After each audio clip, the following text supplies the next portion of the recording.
இதுதான் ஸ்டாலின் திமுக. ஆனால் அதை இயக்கக்கூடியவங்க 2 பேர், மருமக மக.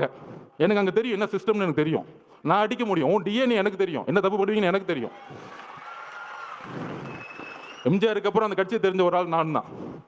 உங்கள் டிஎன்ஏ, உங்கள் துரோகம் எல்லாம் எங்களுக்கு தெரியும். அப்போ அண்ணங்கிட்ட அப்பயே சொன்னேன், இதெல்லாம் பண்ணுவாங்க, இந்த சூழ்ச்சிக்கெல்லாம் பண்ணுவாங்க, சுப்ரீம் கோர்ட்டு நீங்கள் சொன்ன உடனே போயிடலான்னு. 16வது நாள் அமைதியாயிட்டோம். இன்னைக்கு ஸ்டாலின் சாரோடைய திமுக மருமக. மகன் ஒரு லெவலில் இருப்பார், மருமகன் சீஃப் செக்ரட்டரி. தாவேக்காவை எப்படி அழிக்கணும், இதுதான் அஜெண்டா. அதுக்கு தான் பெண்ணு 20 கோடி. அந்த 27லிருந்து அந்த கோர்ட், சுப்ரீம் கோர்ட் ஓப்பன் ஆகிற டைம் 8 நாள். ஒன்று லீகல் ஃபைட், மீடியா நம்ம திறக்கவே முடியாது, எல்லாரும் கைது, மாவட்ட செயலர் கைது, எல்லாரும் ஓட விடு.